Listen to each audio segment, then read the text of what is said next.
Oi, gente, tudo bem? Bem-vindos. Meu nome é Márcia Xavier. A gente está aqui para mais um pouquinho de estudos do Vem e Segue-me. Dessa vez a gente vai ver os capítulos de 13 a 16 do livro de Elamã. Terminamos Elamã.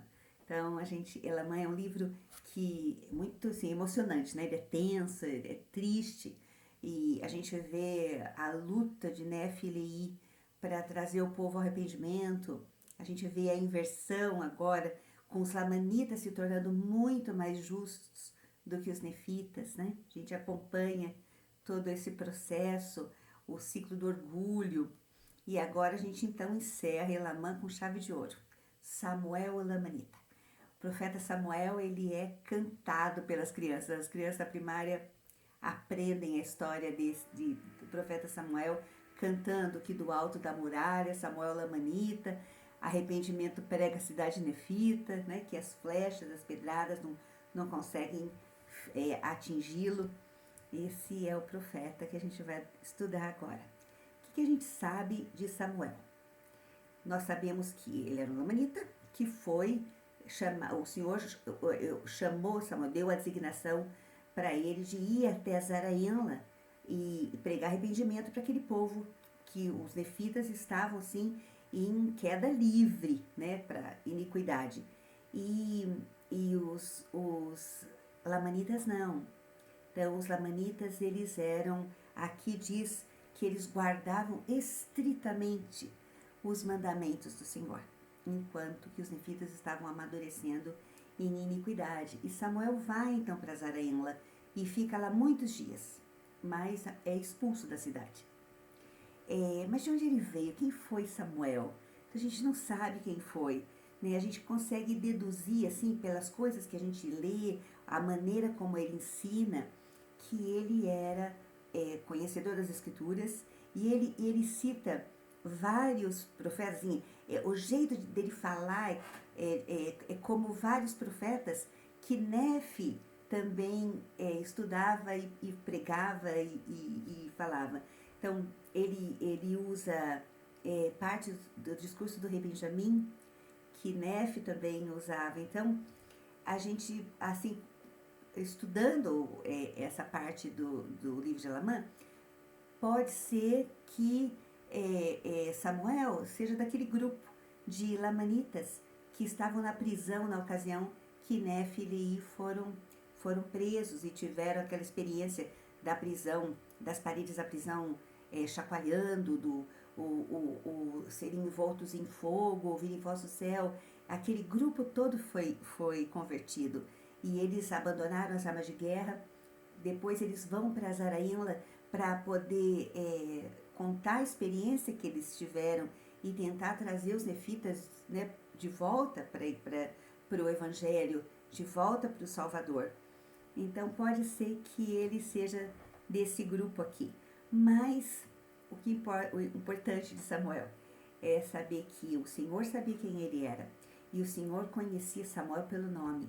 E a gente vê isso lá em 3º Nefe, quando o Salvador já está aqui tá nas Américas visitando o povo, está reunido com os discípulos dele e ele pergunta para eles, né? Vocês têm feito os registros? Sim, a gente está fazendo registro, então traz para eu ver. Aí eles levam os registros. O Salvador olha e fala lá em 3º Nefe 23, 23, 9. Em verdade vos digo que eu ordenei a meu servo Samuel, o Lamanita, que testificasse este povo, que no dia em que o Pai glorificasse seu nome em mim, muitos santos se levantariam dentre os mortos e apareceriam a muitos e ministrariam entre eles. E perguntou-lhes, não foi assim? Aí os discípulos responderam, sim, Senhor, Samuel profetizou de acordo com tuas palavras e todas elas se cumpriram. Aí o Salvador fala, por que razão não escreveste? Aí Nefe, esquecemos. Aí Nefe se lembrou que ele não tinha escrito. Então ele vai e escreve as coisas que Samuel profetizou. Mormon, compilando, né, viu a bronca, entre aspas, que Nefe levou do Salvador, e ele escreve lá em Mormon 1:19, já falando da destruição do povo, da iniquidade que estava acontecendo entre o povo. Aí ele fala assim, Tudo isso em cumprimento de todas as palavras de Abinadi e também de Samuel o Lamanita. Ele falou, não posso esquecer de escrever Samuel Lamanita aqui. Então, o Senhor sabia quem era Samuel, né? E conhecia Samuel pelo nome. E é esse profeta que vem então ensinar.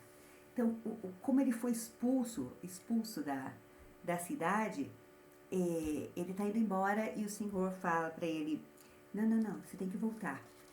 Volta, que você tem uma mensagem para eles, precisam ouvir essa mensagem. Então, o Senhor está dando uma segunda chance para esse povo. Assim como ele deu para o povo de Amonia, quando Alma e Amoleque foram ensinar. A Alma tinha sido expulso da cidade e estava indo embora já, desistido. E o Senhor fala, não, volta para Amonia. Eles precisam ouvir a mensagem que você tem para falar. Então, é a segunda chance de um pai amoroso, sabendo que eles têm que ouvir. É uma mensagem que eles têm que ouvir. Então, Samuel volta. Só que ele não tem como entrar na cidade por conta do... Ele foi expulso, como é que eu vou entrar de novo na cidade? Aí ele então fala, não, vou ter que fazer, é a minha designação. Eu vou subir na muralha, eu vou falar do muro, mas eu vou falar e eles vão ouvir a mensagem que eu tenho. Aí eu vou abrir um parênteses aqui, porque muitas vezes a gente acaba ficando numa situação muito parecida com essa de Samuel. O Senhor dá uma designação para nós, uma família para cuidar. Tem que visitar a família tal. Aí você vai lá, toca a campainha, não tem ninguém. Ah, tá bom, a minha parte eu já fiz, eu vim aqui. Eu vim, mas eles não estão, então eu vou embora. Mas eu vim, né? Eu fiz a minha parte. E aqui fala que não. E Samuel foi subir o muro. A gente não tem que subir muro da casa de ninguém. Mas em resumo não desista. Então, o primeiro obstáculo não é para desistir. Continua tentando. Então, no caso de Samuel, subiu na muralha. No nosso, a gente tem que ver como é que nós vamos fazer para cumprir a designação. Mas é um exemplo a ser seguido, Samuel, né? Isso aqui não vai ser um problema. Eu vou ensinar, mesmo que seja aqui da muralha. E assim, bom, fechei parênteses. Vamos ver aqui as coisas que ele está ensinando. Então, antes de dar as boas novas de grande alegria, né, que era o nascimento do Salvador, ele vai primeiro chamar esse povo ao arrependimento. Ele usa a palavra ai 7 vezes. Ai desta grande cidade, ai de Zaraínla, ai deste povo, né, porque não estão ouvindo a voz do Senhor, porque não estão se arrependendo. É um capítulo 13, é um capítulo de realmente o chamamento, né, ao arrependimento desse povo, um puxão de orelhas para ver se eles acordam. Esse a não ser que se arrependa, já foi usado várias vezes no livro de Mormon, por vários profetas. Então, aqui Abinadi 5 vezes falou isso para o povo lá da terra de Nefe, a não ser que vocês se arrependam, até que chegou uma hora que Abinadi falou, agora não tem mais jeito, já tiveram todas as chances, tudo que eu falei que iria acontecer, vai acontecer, não se arrependeram. Alma usa 8 vezes isso, a não ser que se arrependa. Capitão Moroni 2, 9 vezes Nefe, filho de Elamã, e 6 vezes Samuel, a não ser que vocês se arrependam, vocês vão ser destruídos. Então ele começa aqui, lá no 6, né? Falando as palavras que o Senhor tinha colocado no coração dele. Ele fala assim, sim, terrível destruição aguarda este povo, e ela seguramente virá sobre este povo, e nada salvará este povo, a não ser o arrependimento, o qual, e a fé no Senhor Jesus Cristo, o qual sem dúvida virá ao mundo, e padecerá muitas coisas, e será morto por seu povo. Aí ele fala no 8, a não ser que se arrependam, tirarei deles a minha palavra, e tirarei deles meu espírito, e não os tolerarei por mais tempo, e contra eles voltarei o coração de seus irmãos. Aí ele fala o seguinte, olha que interessante, e não se passarão 400 anos, antes que eu faça com que sejam feridos, sim, visitá-los-ei com espada, e com fome, e com pestilência. Aí ele fala assim, e isso sem dúvida sucederá, salvo se vos arrependerdes, diz o Senhor, e os da 4ª geração hão de causar vossa destruição. Mas se vos arrependerdes e vos voltardes para o Senhor vosso Deus, eu desviaria a minha ira. Olha que interessante que ele está falando. Primeiro que ele está dizendo assim, olha, eles vão ser feridos daqui para frente. A quarta geração de vocês vai ser completamente destruída. Essa é a hora de mudar, é aqui. Se vocês mudarem agora, o fim vai ser diferente, vai ter um final diferente, né? Então, essa é a hora de mudança. Uma vez, numa conferência de destaque, eu ouvi um discurso onde o presidente comentou sobre o CTR. E ele falou que o CTR, né, o símbolo do CTR, ele não significa só conserva tua rota. Muitas vezes ele significa conserta tua rota. Então, a gente está vendo aqui os lamanitas em rota de destruição. Eles estão numa rota de colisão, né? Eles estão indo só ladeira abaixo. E o Senhor está dizendo para eles, conserta tua rota.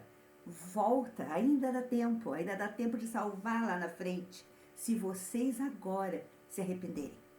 Então, as gerações lá da frente vão ter uma chance, mas precisa começar aqui, com vocês agora. E aí ele vai falando de tudo que vai acontecer caso eles não se arrependam.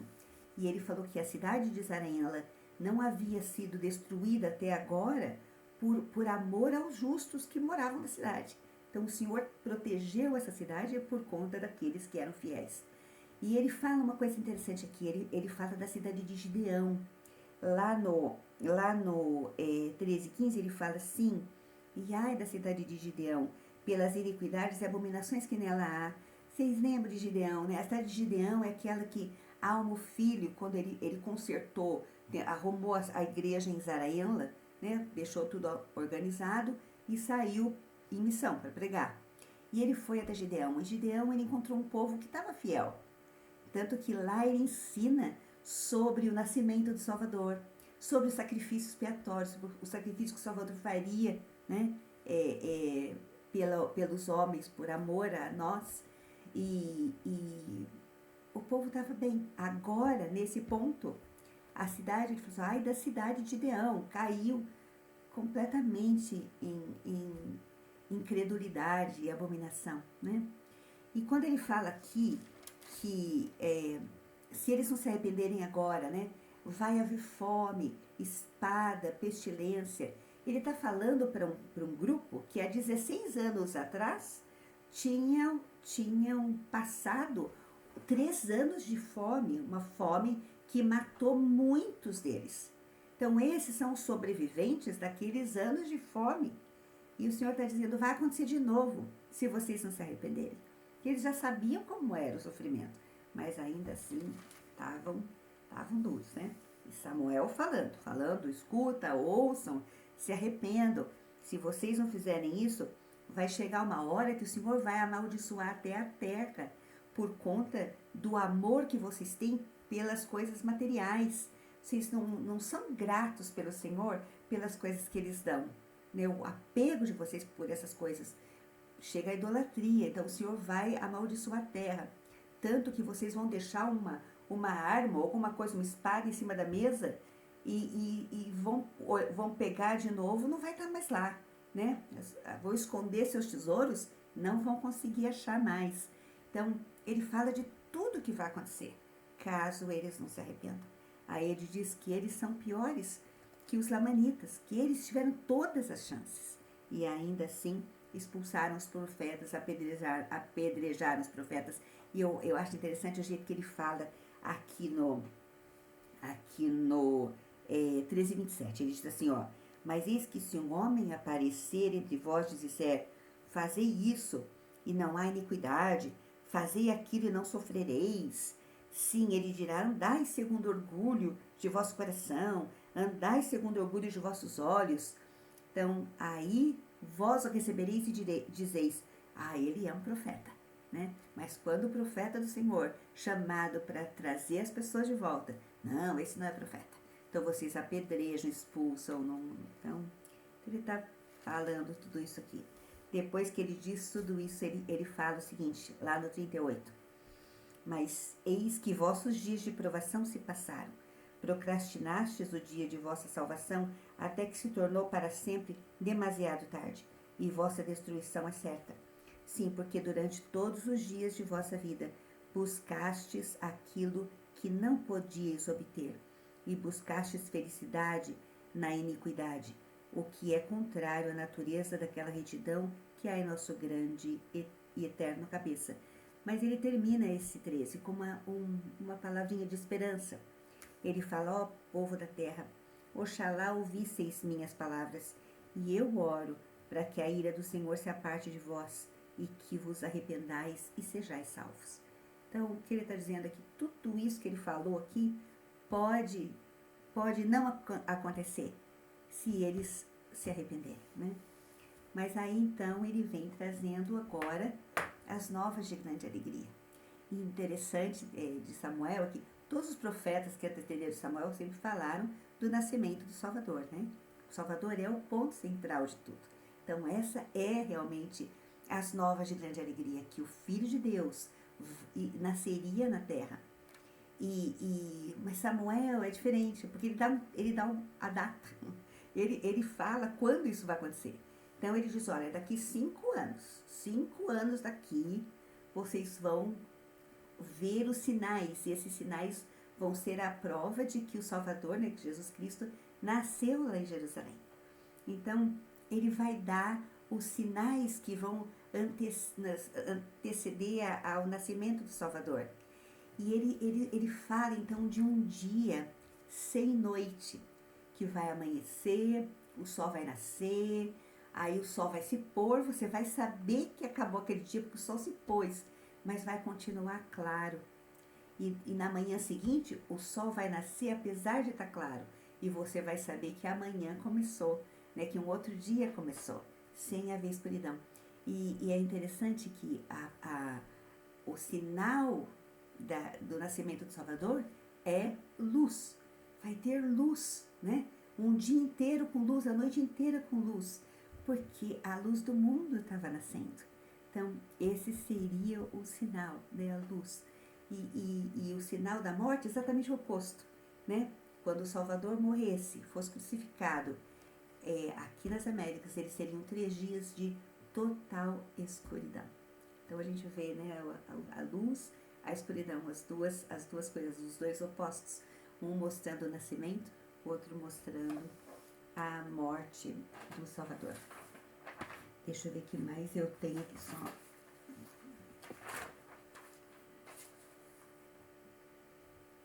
Isso aqui, ó, 14. Vamos lá para 14. Ele fala aqui, ó, é aqui que a gente vê que ele estudava o que o rei Benjamim, ou ele estudava o discurso do rei Benjamim, ou ele ouvia Nefe ensinando sobre o rei Benjamim, porque ele fala assim, ó, lá no 12, 14 e 12, e também para que saibais da vinda de Jesus Cristo, o Filho de Deus, o Pai do céu e da terra, o Criador de todas as coisas desde o princípio, e para que saibais dos sinais de sua vinda, e para que acrediteis em seu nome.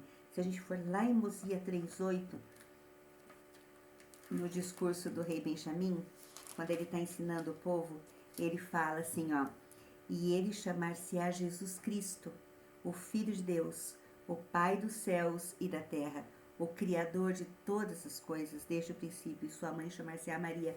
Então ele usa exatamente as mesmas palavras, né, do rei Benjamim. Então ele ensina o povo, o nome dele será Jesus Cristo, o Filho de Deus. Ele vai nascer aqui na terra, e vocês precisam acreditar no nome dele. Ele diz assim no 13, e se acreditardes em seu nome e arrepender-vos, eis de todos os vossos pecados, para que desse modo alcanceis a remissão dos pecados por meio de seus méritos. Então, o que ele está falando aqui? O Salvador vai nascer, vocês precisam acreditar nele e se arrepender dos seus pecados. E vocês vão ter, por causa dele, vocês vão ter a remissão dos seus pecados, né? Por mérito dele. É ele que concede a remissão dos seus pecados, né? É esse Salvador que vai nascer daqui 5 anos. E aí ele começa, então, a falar sobre a morte do Salvador. E ele fala da necessidade, né, que ele precisava levar a efeito essa ressurreição dos mortos.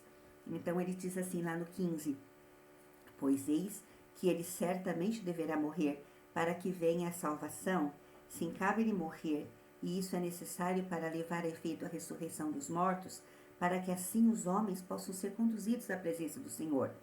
Sim, eis que essa morte leva a efeito a ressurreição e redime toda a humanidade da primeira morte. Então aqui ele explica de novo que o Salvador vem aqui, ele vai fazer esse grande sacrifício, né? E esse grande e último sacrifício, né, é para que nós possamos vencer a morte física. Aí ele então vai explicar da outra morte. Então isso é um presente dele para todo mundo. Aí ele fala: mas eis que a ressurreição de Cristo redime a humanidade, sim, toda a humanidade, e leva à presença do Senhor. Sim, e torna operantes as condições do arrependimento, de que todo aquele que se arrepende não é cortado, nem atirado ao fogo, mas todo aquele que não se arrepende é cortado e atirado ao fogo, e recai sobre eles novamente uma morte espiritual, sim, uma segunda morte, porque novamente são separados das coisas concernentes à retidão. Então ele explica para eles esse grande sacrifício do Salvador, que essa segunda morte depende de nós, né? O Salvador fez o sacrifício, mas precisa do meu esforço, né? Do meu arrependimento, da minha retidão, da minha fidelidade, para que essa segunda morte não caia sobre mim, já que a primeira foi um presente, todo mundo vai ressuscitar por conta do Salvador. Aí ele fala que com tudo isso que vai acontecer, com a morte dele e a ressurreição dele, né, olha no 25, muitas sepulturas abrir-se-ão, entregando muitos de seus mortos, e muitos santos aparecerão a muitas pessoas, que é justamente aquilo que o Salvador perguntou para Nefe: por que não registraram isso aqui? Não aconteceu isso? Ele disse assim: aconteceu. Então, por que vocês não escreveram o que Samuel profetizou, né? E agora ele termina essa parte dizendo assim: e agora, meus irmãos, lá no 30, lembrai-vos de que os que perecem por culpa própria, e todos os que praticam iniquidade o fazem contra si mesmos.